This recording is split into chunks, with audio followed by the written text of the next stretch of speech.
नमस्कार, जय हिंद प्यारे बच्चों। मेरा नाम है अभिषेक प्रताप सिंह और मैं आपके लिए लेकर आया हूं भारतीय संविधान के प्रमुख अनुच्छेद और संशोधन। वीडियो को लाइक कर लीजिएगा, चैनल पर नए हैं चैनल को सब्सक्राइब कर लीजिएगा। अगर आप इंडियन पॉलिटी किसी एग्जाम के लिए तैयार करना चाहते हैं तो ये वीडियो आपके लिए बहुत ही अच्छा हो सकता है। अगर आप अंत तक देखेंगे तो आपका पूरे संविधान का जितना भी महत्वपूर्ण अनुच्छेद है और संशोधन है उनका रिवीजन हो जाएगा। अनुसूचियों को भी इस वीडियो में शामिल किया गया है, तो कंटेंट बहुत अच्छा है, उसकी चिंता मत करिएगा। वीडियो को लाइक कर लीजिएगा, चैनल पर नए हैं चैनल को सब्सक्राइब कर लीजिएगा, क्योंकि प्रश्न यहीं से आएगा। पढ़ते रहेंगे आप मेरे साथ तो आपको यकीन आएगा। तो चलिए शुरू करते हैं। सबसे पहले हम बात करेंगे भारतीय संविधान के भाग 1 की, जिसका नाम है संघ और उसका राज्य क्षेत्र। अनुच्छेद 1 कहता है कि भारत अर्थात India, India that is Bharat shall be union of state, यानी कि भारत अर्थात इंडिया राज्यों का संघ होगा। अनुच्छेद 2 कहता है कि संसद को नए राज्यों को संघ में शामिल करने या स्थापित करने की शक्ति होगी। अनुच्छेद 3 कहता है कि संसद साधारण बहुमत से नए राज्यों का निर्माण और मौजूदा राज्यों के क्षेत्रों में, सीमाओं में और नामों में परिवर्तन कर सकती है। भाग 2 नागरिकता से जुड़ा हुआ है। अनुच्छेद 5 कहता है कि संविधान के प्रारंभ में भारत में रहने वाले व्यक्तियों के लिए नागरिकता का प्रावधान क्या होगा, वो अनुच्छेद 5 में वर्णित है। अनुच्छेद 11 कहता है कि संसद को नागरिकता के संबंध में कानून बनाने की पूर्ण शक्ति प्रदान की गई है। देखिए, जितने भी आपकी ये चैप्टर हैं वो बहुत ही इंपॉर्टेंट हैं। अगर आप इन चैप्टर्स के बारे में जानते हैं तो एग्जाम हॉल में बहुत सारे क्वेश्चन सिर्फ आप ऐसे ही कर सकते हैं कि कौन से चैप्टर में कौन सा टॉपिक शामिल है और उसका कितने अनुच्छेद से कितने अनुच्छेद तक उसका विस्तार है। भाग 3 मूल अधिकार, फंडामेंटल राइट्स। अनुच्छेद 12 राज्य की परिभाषा, जिसमें भारत सरकार, संसद, राज्य सरकारें और स्थानीय प्राधिकरण शामिल हैं, जैसे नगर निगम हो गया। अनुच्छेद 13 कहता है कि मूल अधिकारों से असंगत या उनका अल्पीकरण करने वाली विधियां शून्य होंगी। तो जब संविधान बन रहा था तो उस समय एक अनुच्छेद 13 जोड़ा गया और उसमें लिखा गया वे ऐसे प्रावधान जो मूल अधिकारों को घटाएंगे या उनको अल्पीकरण करेंगे या उनके खिलाफ होंगे तो वो सारे कानून विधियां शून्य होंगी। अनुच्छेद 14 कहता है कि कानून के समक्ष समानता, इक्वलिटी बिफोर लॉ, सभी के लिए समान कानूनी संरक्षण। अनुच्छेद 15 धर्म, नस्ल, जाति, लिंग या जन्म स्थान के आधार पर भेदभाव का निषेध है। अनुच्छेद 16 कहता है कि सार्वजनिक रोजगार के मामलों में अवसर की समानता, लेकिन इनमें संशोधन कर करके आरक्षण को विभिन्न प्रकार से लागू किया गया है। तो जो मेन लाइन कहती है वो स्पष्ट उसका आपको उत्तर नहीं मिलेगा। अनुच्छेद 17 कहता है कि अस्पृश्यता का अंत और इसका किसी भी रूप में अभ्यास निषिद्ध है। तो अनटचेबिलिटी, अनुच्छेद 17 बस आप इतना याद रखिएगा, छुआछूत का अंत ऐसे भी आप याद रख सकते हैं। अनुच्छेद 18 कहता है कि सेना या शिक्षा संबंधी सम्मान के सिवा सभी उपाधियों का अंत, जैसे डॉक्टर, आप पीएचडी करते हैं तो डॉक्टर की उपाधि आपको मिलती है, तो वो सारी उपाधियों का छोड़कर शिक्षा और सेना से जुड़ी हुई बाकी सबका अंत कर दिया जाएगा। अनुच्छेद 19 कहता है कि भाषण और अभिव्यक्ति की स्वतंत्रता सहित 6 प्रकार स्वतंत्रता का संरक्षण। अनुच्छेद 20 कहता है कि अपराधों के लिए दोष सिद्ध के संबंध में संरक्षण। अनुच्छेद 21 कहता है कि जीवन और व्यक्तिगत स्वतंत्रता का संरक्षण, protection of life and personal liberty. अनुच्छेद 21A 6 से 14 वर्ष के आयु के बच्चों के लिए निःशुल्क और अनिवार्य शिक्षा का अधिकार है। अनुच्छेद 22 कहता है कि कुछ दशाओं में गिरफ्तारी और निरोध से संरक्षण। अनुच्छेद 23 कहता है कि मानव के दुर्व्यापार और बलात्श्रम का प्रतिषेध। अनुच्छेद 24 कहता है कि कारखानों आदि में 14 वर्ष से कम आयु के बच्चों का नियोजन पर प्रतिबंध। अनुच्छेद 25 किसी भी धर्म को मानने, आचरण करने और प्रचार करने की स्वतंत्रता है। अनुच्छेद 29 कहता है कि अल्पसंख्यक वर्गों के हितों का संरक्षण, उनकी संस्कृति और उनकी भाषा का। अनुच्छेद 30 कहता है कि शिक्षण संस्थानों की स्थापना और प्रशासन करने का अल्पसंख्यक वर्गों का अधिकार। अनुच्छेद 32 कहता है कि संवैधानिक उपचारों का अधिकार, जिसे डॉक्टर भीमराव अंबेडकर ने संविधान की आत्मा कहा है। अगर आपके कोई मूल अधिकार हनन होते हैं तो आप उनके लिए सुप्रीम कोर्ट की शरण में जा सकते हैं अनुच्छेद 32 के द्वारा। भाग 4 राज्य के नीति निर्देशक तत्व, जिनको डीपीएसपी कहते हैं। अनुच्छेद 38 कहता है कि राज्य लोक कल्याण की अभिवृद्धि के लिए सामाजिक व्यवस्था बनाएगा। अनुच्छेद 39A कहता है कि समान न्याय और निःशुल्क विधिक सहायता। अनुच्छेद 40 कहता है कि ग्राम पंचायतों के संगठन के लिए निर्देश। अनुच्छेद 44 महत्वपूर्ण है, कई बार एग्जाम में पूछा गया है, नागरिकों के लिए एक समान नागरिक संहिता का प्रावधान। अनुच्छेद 45 कहता है कि 6 वर्ष से कम आयु के बालकों के लिए प्रारंभिक बाल्यावस्था देखरेख और शिक्षा का उपबंध। अनुच्छेद 48 एक कहता है कि पर्यावरण का संरक्षण तथा संवर्धन और वन तथा वन्य जीवों की रक्षा। अनुच्छेद 50 कहता है कि न्यायपालिका को कार्यपालिका से अलग करने का निर्देश। अनुच्छेद 51 कहता है कि अंतर्राष्ट्रीय शांति और सुरक्षा की अभिवृद्धि। अब हम बात करेंगे भाग 4A की, जिसमें मूल कर्तव्यों को शामिल किया गया है, फंडामेंटल ड्यूटीज।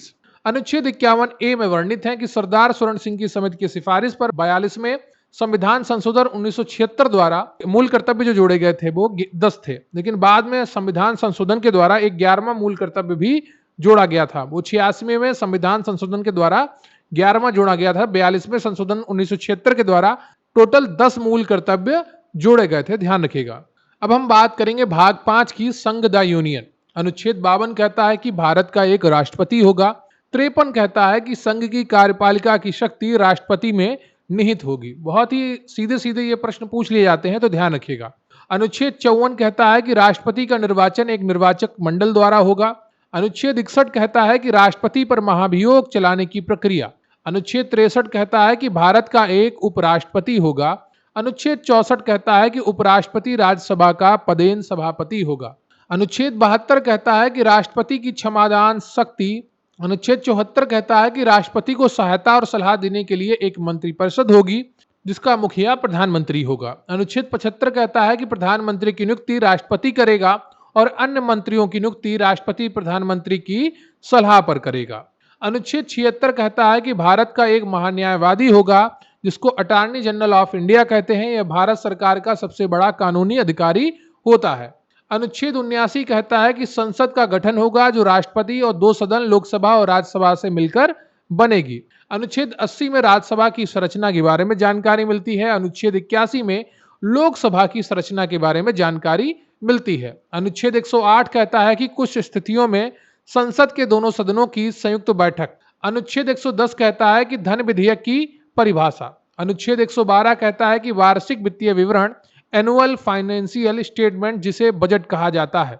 अनुच्छेद 123 कहता है कि संसद के अवकाश के दौरान राष्ट्रपति की अध्यादेश जारी करने की शक्ति। अनुच्छेद 124 कहता है कि सर्वोच्च न्यायालय की स्थापना और गठन। अनुच्छेद 129 कहता है कि सर्वोच्च न्यायालय का अभिलेख न्यायालय होना। अनुच्छेद 137 कहता है कि सर्वोच्च न्यायालय की अपने निर्णयों का पुनर्विलोकन करने की शक्ति। अनुच्छेद 143 कहता है कि सर्वोच्च न्यायालय से परामर्श करने की राष्ट्रपति की शक्ति। इंपॉर्टेंट है, कई बार एग्जाम में पूछा जाता है। राष्ट्रपति सर्वोच्च न्यायालय से परामर्श ले सकता है, लेकिन सर्वोच्च न्यायालय के परामर्श पर राष्ट्रपति बाध्य नहीं है कि उसका परामर्श माने। अनुच्छेद 148 कहता है कि भारत का नियंत्रक और महालेखा परीक्षक कैग। इंपॉर्टेंट है, बार बार एग्जाम में पूछा जाता है। अब हम बढ़ेंगे अपने छठे भाग की तरफ, राज्य द स्टेट्स। अनुच्छेद 153 कहता है कि प्रत्येक राज्य के लिए एक राज्यपाल होगा। अनुच्छेद 155 कहता है कि राज्यपाल की नियुक्ति राष्ट्रपति द्वारा की जाती है।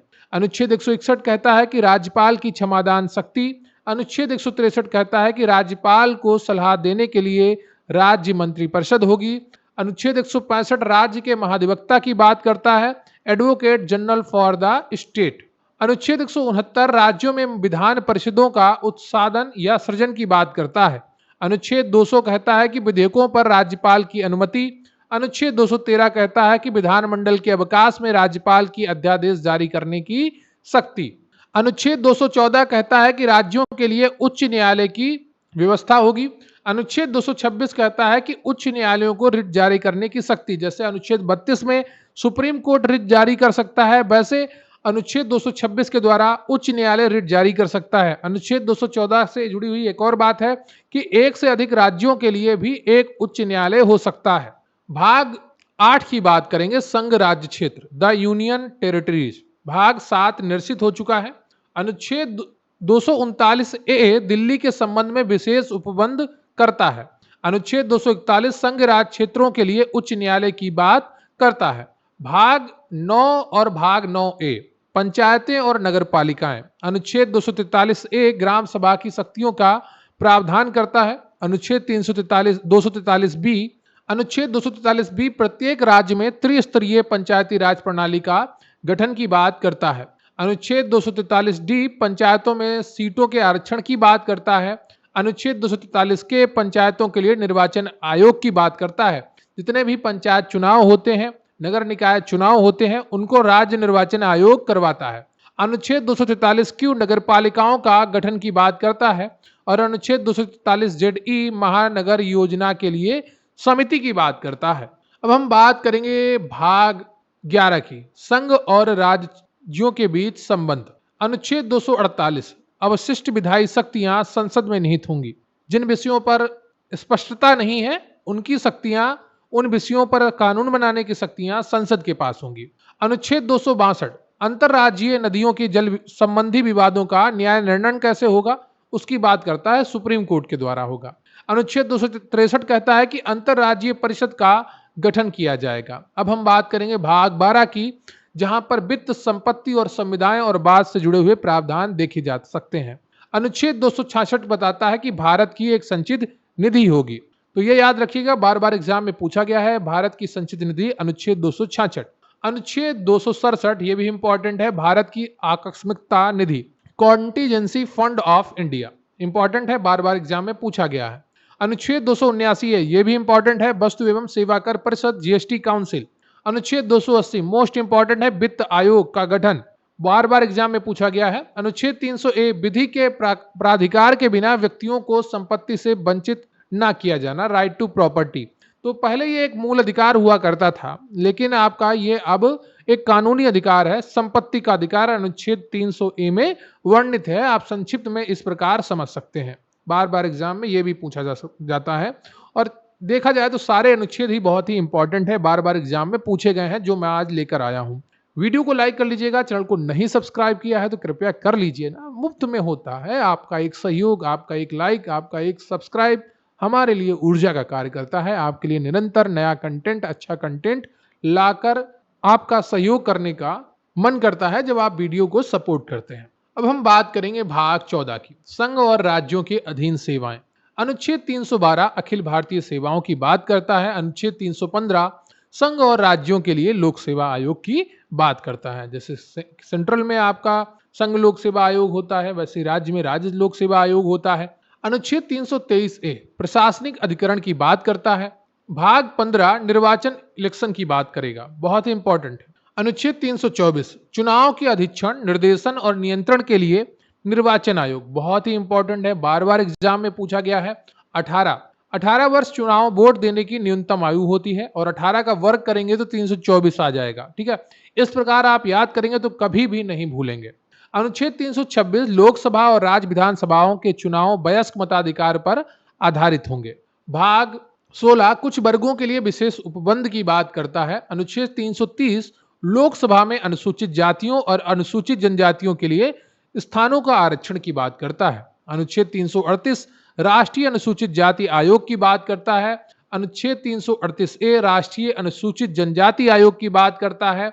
अनुच्छेद 338 भी राष्ट्रीय पिछड़ा वर्ग आयोग की बात करता है। अब हम बात करेंगे भाग 17 की, जिसमें राजभाषा ऑफिशियल लैंग्वेज की बात की गई है। अनुच्छेद 343 संघ की राजभाषा हिंदी और लिपि देवनागरी होगी। अनुच्छेद 348 उच्चतम न्यायालय और उच्च न्यायालयों में प्रयोग की जाने वाली भाषा की बात करता है। अब हम बात करेंगे भाग 18 की, आपात उपबंध, इमरजेंसी प्रोविजंस। अनुच्छेद 352 राष्ट्रीय आपातकाल की बात करता है, युद्ध, बाह्य आक्रमण या सशस्त्र विद्रोह होने पर। अनुच्छेद 356 बात करता है राज्यों में संवैधानिक तंत्र की विफलता की स्थिति में राष्ट्रपति शासन। अनुच्छेद 360 बात करता है वित्तीय आपातकाल की घोषणा की। अब हम बात करेंगे भाग 20 की, संविधान का संशोधन। अनुच्छेद 368 संसद की संविधान में संशोधन करने की शक्ति और प्रक्रिया की बात करता है। भाग 21 की अगर बात करें तो अस्थायी और संक्रमणकालीन और विशेष उपबंध। अनुच्छेद 370 अब निष्क्रिय हो गया है, जम्मू कश्मीर के लिए संबंध में अस्थायी उपबंध की बात करता था। अनुच्छेद 371 महाराष्ट्र, गुजरात राज्यों के संबंध में विशेष उपबंध की बात करता है। अब हम बात करेंगे प्रमुख संविधान संशोधन की, major amendments of Indian constitution. उम्मीद करता हूं आपने वीडियो को लाइक कर लिया होगा, अगर नहीं किया है तो कृपया कर लीजिए, और कमेंट करके भी बताइएगा कि आपको ये कंटेंट कैसा लग रहा है। आपका सहयोग हमारे लिए ऊर्जा है। जो पहला संशोधन है वो 1951 में होता है। भाषण और अभिव्यक्ति की स्वतंत्रता पर प्रतिबंध के नए आधार जोड़े गए। भूमि सुधार कानूनों को 9वीं अनुसूची में रखा गया। सातवां संशोधन 1956, राज्यों का भाषाई आधार पर पुनर्गठन किया गया। 24वां संशोधन 1971, संसद को मौलिक अधिकारों सहित संविधान के किसी भी हिस्से में संशोधन करने का अधिकार देता है। 36वां संशोधन 1975, सिक्किम को भारत का पूर्ण राज्य बनाया गया। इससे पहले एक 35वां संशोधन होता है, उसमें सिक्किम को भारत का सहराज्य बनाया जाता है। 42वां संशोधन 1976, इसे लघु संविधान या मिनी कॉन्स्टिट्यूशन कहते हैं। प्रस्तावना में समाजवादी, पंथ निरपेक्ष और अखंडता शब्द जोड़े गए और 10 मूल कर्तव्य भी इसी संविधान संशोधन द्वारा जोड़े गए थे। 44वां संविधान संशोधन 1978, संपत्ति के अधिकार को मौलिक अधिकारों से हटाकर कानूनी अधिकार अनुच्छेद 300A बनाता है और राष्ट्रीय आपातकाल के लिए आंतरिक अशांति को सशस्त्र विद्रोह से बदल दिया जाता है। 52वां संशोधन 1985, दल बदल विरोधी कानून लेके आता है और संविधान में 10वीं अनुसूची जोड़ी जाती है। 61वां संशोधन 1989, मतदान की आयु 21 वर्ष से घटाकर 18 वर्ष कर दी गई। 69वां संशोधन 1991, दिल्ली को राष्ट्रीय राजधानी क्षेत्र एनसीटी का दर्जा दिया गया। 73वां संशोधन 1992, पंचायती राज संस्थाओं को संवैधानिक दर्जा और 11वीं अनुसूची जोड़ी गई। 74वां संशोधन 1992, शहरी स्थानीय निकायों नगरपालिकाओं को संवैधानिक दर्जा और 12वीं अनुसूची जोड़ी गई। 86वां संशोधन 2002, अनुच्छेद 21A जोड़कर 6 से 14 वर्ष के बच्चों के लिए शिक्षा को मौलिक अधिकार बनाया गया। 91वां संशोधन 2003, केंद्र और राज्यों में मंत्रिपरिषद का आकार कुल सदस्यों के 15% तक सीमित किया गया। 92वां संशोधन 2003, बोडो, डोगरी, मैथिली और संथाली भाषाओं को 8वीं अनुसूची में जोड़ा गया। 97वां संशोधन 2011, सहकारी समितियों कोऑपरेटिव को संवैधानिक दर्जा दिया गया। 100वां संशोधन 2015, भारत और बांग्लादेश के बीच भूमि सीमा समझौता से जुड़ा हुआ है। 101वां संशोधन 2016, वस्तु एवं सेवा कर जीएसटी को लागू किया गया। 102वां संशोधन 2018, राष्ट्रीय पिछड़ा वर्ग आयोग एनसीबीसी को संवैधानिक दर्जा दिया गया। 103वां संशोधन 2019, आर्थिक रूप से कमजोर वर्गों को 10% तक आरक्षण का प्रावधान किया गया। 104वां संशोधन 2020, लोकसभा और विधानसभाओं में SC/ST आरक्षण को 10 वर्षों के लिए बढ़ाया गया और आंग्ल भारतीयों के मनोनयन को समाप्त कर दिया गया। 105वां संशोधन 2021, सामाजिक और शैक्षणिक रूप से पिछड़े वर्गों की पहचान करने के लिए राज्यों को शक्ति बहाल की गई। एक और आता है 106वां संशोधन 2023, जिसमें नारी शक्ति वंदन अधिनियम होता है और महिलाओं को लोकसभा और विधानसभा में 33% आरक्षण की बात करता है। संविधान की अनुसूचियों की अगर बात करें तो पहली अनुसूची राज्यों और संघ राज्य क्षेत्रों के नाम और उनकी सीमाओं से जुड़ी हुई है। दूसरी अनुसूची राष्ट्रपति, राज्यपाल, न्यायाधीश आदि के वेतन भत्ते और पेंशन से जुड़ी हुई है। तीसरी अनुसूची विभिन्न पदाधिकारियों के लिए शपथ और प्रतिज्ञान के प्रारूप से जुड़ी हुई है। चौथी अनुसूची राज्यसभा में राज्यों और संघ राज्य क्षेत्रों के लिए सीटों के आवंटन से जुड़ी हुई है। पांचवी अनुसूची अनुसूचित क्षेत्रों और अनुसूचित जनजातियों के प्रशासन और नियंत्रण के बारे में उपबंध करती है। छठी अनुसूची असम, मेघालय, त्रिपुरा और मिजोरम राज्यों के जनजातीय क्षेत्रों के प्रशासन के बारे में उपबंध करती है। सातवीं अनुसूची संघ सूची, राज्य सूची और संवर्ती सूची के रूप में शक्तियों का विभाजन करती है। आठवीं अनुसूची संविधान द्वारा मान्यता प्राप्त 22 भाषाओं की बात करती है। संविधान जब लागू हुआ तो 24 इस सूची में 14 भाषाएं थीं। बाद में समय समय पर संशोधन के द्वारा वर्तमान में 22 भाषाएं हो गई हैं। 9वीं अनुसूची की अगर बात करें, कुछ अधिनियमों और विनियमों का विधि मान्यकरण जिन्हें न्यायिक समीक्षा से बचाने के लिए जोड़ा गया। 10वीं अनुसूची दल बदल के आधार पर अयोग्यता के बारे में उपबंध करती है। 11वीं अनुसूची पंचायतों की शक्तियां, प्राधिकार और उत्तरदायित्व की बात करती है। इसमें टोटल 29 विषय हैं। 12वीं अनुसूची नगरपालिकाओं की शक्तियां, प्राधिकार और उत्तरदायित्व की बात करती है और यहाँ पर 18 विषय देखने को मिलते हैं। वीडियो को लाइक कर लीजिएगा, चैनल पर नए हैं चैनल को सब्सक्राइब कर लीजिएगा।